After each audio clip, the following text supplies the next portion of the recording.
दोस्तों आज की अपनी इस वीडियो में हम बात करेंगे मर्डर केस के बारे में। मर्डर के बारे में बात करेंगे, हत्या के बारे में बात करेंगे। जब भी किसी की हत्या हो जाती है दोस्तों, हत्या कई तरह से हो सकती है। मतलब कि हत्या गैर इरादतन भी हो सकती है, या फिर हत्या करने का प्रयास किया और हत्या हो गई, या फिर मान लीजिए प्लान के साथ पूरी हत्या की गई। अब कई सारे मामले हर केस को पढ़ने के बाद अलग अलग तरह से पता चलते हैं। हम जितने भी केसेस लड़ते हैं मर्डर के, उसमें हमने कई बार ऐसा देखा कि जो मर्डर हुआ, मर्डर करने का इरादा नहीं था पर वो मर्डर हो गया। पर हम बात करें प्रोफेशनल्स की, जो लोग मारने के लिए ही आते हैं, उनके भी केसेस लड़े जाते हैं प्राइवेट काउंसिल्स के द्वारा, और वो भी स्टेट को जाकर चैलेंज करते हैं कि ये मर्डर नहीं है। पर मैं आज अपने इस वीडियो में आपको बताऊंगा कि मर्डर कब कहलाता है, साथ में ही 299, 300 और 301 आईपीसी में क्या अंतर है जो 302 को रिलेट करती है, साथ में ही कब कब मर्डर माना जाएगा, बेल आप कैसे लेंगे और कब तक बेल ली जा सकती है अगर कोई मर्डर केस में किसी पर चार्जेस लगते हैं। ऐसे कई सारे सवाल जो आपके दिल में है। साथ में ही क्या सजा होगी, क्या फांसी ही दी जाएगी या उम्र कैद भी हो सकती है या फिर फाइन लगाकर भी छोड़ा जा सकता है। ऐसे कई सारे मुद्दों को आज छेड़ेंगे अपनी इस वीडियो। मर्डर के बारे में आज बात करेंगे। ज्यादा कुछ जानने के लिए मर्डर केस के बारे में दोस्तों बने रहिए हमारे इस वीडियो के साथ। नमस्कार दोस्तों, फिर एक बार स्वागत करता हूं आप सभी का अपने इस YouTube चैनल पर, और मेरा नाम है वीरेंद्र वर्मा। जैसा कि आप सभी जानते हैं, हम चीटिंग एंड फॉर्जरी जैसे संगीन केसेस पर डिस्कस करते हैं अपने इस चैनल पर और आपको बताते हैं आपके कानूनी अधिकार। अगर आपका भी नाम आया है किसी भी तरह के चीटिंग या फॉर्जरी जैसे संगीन केसेस में, तो हो सकता है कि ये वीडियो आपके बहुत काम का हो, इसलिए वीडियो को अंत तक पूरा देखें। दोस्तों मर्डर जब भी होता है तो मर्डर के अंदर देखा यह जाता है कि पहले तो आप ये समझिए कि 3 धाराएं होती हैं। 299 होता है, 300 होता है और 301 होता है। मतलब कि अगर बात करें हम, कोई मर्डर हुआ कहीं पर भी, मर्डर अगर इरादतन हुआ, मतलब कि चाहते थे उसको मारना, प्लानिंग के साथ उसको मारा। अक्सर जब भी कोई मर्डर सामने आता है केस, तो इसी तरह से उस केस को चलाते हैं जिसके अंदर 300 आईपीसी के तहत जो बातें बताई गई हैं उसके अनुसार ही केस रजिस्टर किया जाता है। और 302 में आईपीसी 302 लगाकर अगर उसमें लोग और ज्यादा भी हैं तो वहां 34 भी लगा दिया जाता है, और भी कई सारी धाराएं लगाई जाती हैं, डिपेंड करता है केस टू केस। अब दोस्तों बात ये आती है कि मान लीजिए कोई मर्डर कहीं पर हो भी गया, तो मर्डर जो होता है उसको आप ये भी बोल सकते हैं कि सबसे बड़ा क्राइम है अपने देश का, कि किसी की हत्या कर दी, किसी की जान ले ली, एंड ऑफ लाइफ कर दिया किसी का।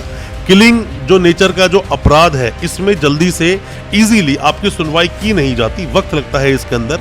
बेल की अगर हम बात करें, बेल डिपेंड करता है कि मर्डर किस तरह किया गया, कितनी ब्रुटैलिटी उसमें दिखाई गई, मतलब कितना निर्दयता से वो मर्डर हुआ है। हालांकि बेल काफी लोगों की इसमें भी हो जाती है, पर डिपेंड करता है केस टू केस। जैसा मैंने आपको बताया, केस को बिना पढ़े, केस को बिना समझे कोई भी वकील साहब आपको बता नहीं पाएंगे। जो मर्डर होता है, जैसे आप अक्सर सुनते होंगे फिल्मों में, ताज-ए-राते हिंद की दफा 302 के तहत, मतलब ताज-ए-राते हिंद बोलते हैं इंडियन पीनल कोड 1860 का जो एक्ट है, वो है ताज-ए-राते हिंद। दफा मतलब सेक्शन अब बोलते हैं 302 में जो पनिशमेंट लिखा हुआ है मर्डर के लिए, उसकी बात दोस्तों की जाती है। अब क्या लिखा हुआ है किताब में, आप ये भी समझ लीजिए। किताब में दोस्तों ये लिखा है, जब भी कोई ऐसी घटना घटित होगी, ऐसा अपराध होगा, तो ऐसे व्यक्ति को जिसने वो अपराध किया है उसको पनिशमेंट दी जाएगी डेथ की, मतलब कि उसको डेथ पनिशमेंट दी जाएगी, या फिर इम्प्रिजनमेंट ऑफ लाइफ दिया जाएगा, और साथ में फाइन भी लगाया जा सकता है। अब दोस्तों बात ये आती है, सबसे पहले बात लिखी है डेथ, कि ऐसे बंदे को डेथ दी जाएगी, मतलब कि सजाए मौत दी जाएगी। सजाए मौत को किसी भी सभ्यता में, किसी भी समाज में सही माना नहीं गया है। इसीलिए अपने देश में भी जब नॉर्मली जब केसेस आते हैं मर्डर के, तो वहां सीधा किसी को फांसी नहीं दी जाती है। हाँ, उम्र कैद जरूर दी जाती है, क्योंकि उम्र कैद से छोटी कोई सजा बनती नहीं है दोस्तों मर्डर के अंदर। हालांकि दोस्तों हमने पहले जो वीडियोस बनाई थी, मतलब कि 307 आईपीसी के बारे में बताया था, 326 आईपीसी और साथ में 323 आईपीसी पर भी हमने अलग अलग वीडियोस बनाई है। दहेज हत्या पर वीडियो बनाई 304B के ऊपर, वो वीडियोस भी आप देखेंगे तो काफी कुछ जान पाएंगे कि ये सिमिलर से अपराध होते हैं जिसमें कि मारने की कोशिश की जाती है या फिर किसी को गहरी चोट लगती है। आप उन वीडियोस को भी देखेंगे तो काफी कुछ आपको समझ आएगा। और दोस्तों जब भी कोई वकील साहब किसी भी केस को प्रेजेंट करते हैं तो देखा जाता है कि मौत किस तरह से हुई, मतलब कुछ मारकर किसी को मारा गया, मान लीजिए किसी के पास कोई भी चाकू है या फिर कोई भी ऐसा शार्प चीज है जिससे उसको मारा गया, एक्सीडेंट से कोई मर गया, किसी को जहर दे दिया उससे मार दिया गया, या किसी को गोली मार दी गई ऐसे ही मर सकता है, कोई बिजली का झटका देकर किसी को मार दिया गया, या फिर किसी को उकसा कर किसी का मर्डर करवाया गया।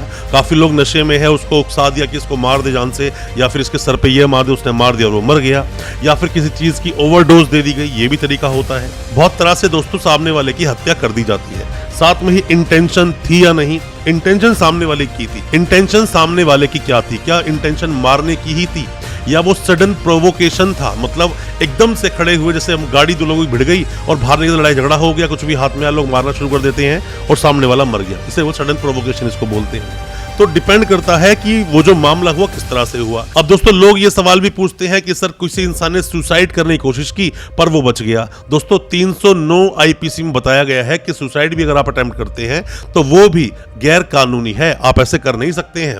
जिस तरह से किसी को मार नहीं सकते हैं उसी तरह से आप अपनी जान भी नहीं ले सकते हैं, क्योंकि आप भी हमारे देश का, भारतवर्ष का एक अभिन्न अंग हो, ऐसे नहीं मार सकते अपने आप को। और यहाँ पर आर्टिकल 19 और 21 का वायलेशन भी होता है। किसी के भी देहिक स्वतंत्रता, जो प्राण और देहिक स्वतंत्रता जो होती है उसका आप हनन नहीं कर सकते, कोई भी ऐसा कोई कुछ कर नहीं सकता। पनिशमेंट दो ही तरह की होती है दोस्तों इसके अंदर, या तो किसी को डेथ दी जाएगी या फिर किसी को लाइफ टाइम इंप्रिजनमेंट दी जाएगी, फाइन लगाया जा सकता है। अब दोस्तों आप दूसरी तरफ ये भी समझ सकते हैं कि एक तरफ किसी को मारने की सजा उम्र कैद या फांसी है, दूसरी तरफ किसी को मारने के लिए रिवार्ड भी दिया जा सकता है। रिवार्ड कैसे, जिस शरत पे लोग खड़े हुए हैं, मतलब शरत पे जो अपनी आर्मी खड़ी हुई है, सामने को मारती है सामने वाले को, तो यहाँ पर परमवीर चक्र भी मिलता है। तो डिपेंड करता है आपने जिसको मारा उस वक्त की मतलब सिचुएशन क्या थी, सर्कमस्टांसेस क्या थे। कई बार ऐसा होता है कि सेल्फ डिफेंस में कोई इंसान किसी को मार देता है, ऐसा होता है किसी से कोई गलती में कोई इंसान मर गया, ऐसा भी होता है। बहुत सारी घटनाएं हैं, बिना केस को देखे, बिना केस को पढ़े कोई भी वकील साहब इसके बारे में ज्यादा आपको बता नहीं पाएंगे। और आपके कोई भी सजेशन है या कुछ भी आप जानकारी लेना चाहते हैं मर्डर केस के बारे में, आप कमेंट बॉक्स में अपने सवाल पूछना, हम रिप्लाई करेंगे। और कुछ भी आप पर्सनली जानना चाहते हैं तो हमें व्हाट्सएप करें, हो सकता है हम उसमें आपकी कोई मदद कर सकें। दोस्तों उम्मीद करता हूं आज का हमारा वीडियो आपको अच्छा लगा होगा। आपने जाना होगा मर्डर केस 302 और 300 के बारे में। अच्छा लगा दोस्तों आज का वीडियो, हमारे चैनल को अभी सब्सक्राइब करें, साथ में लगा बेल आइकन जरूर दबा दें ताकि इसी तरह की लीगल अवेयरनेस की वीडियोस आप तक पहुंच सके सबसे पहले। बहुत बहुत शुक्रिया दोस्तों, धन्यवाद हमारे इस वीडियो के साथ बने रहने के लिए।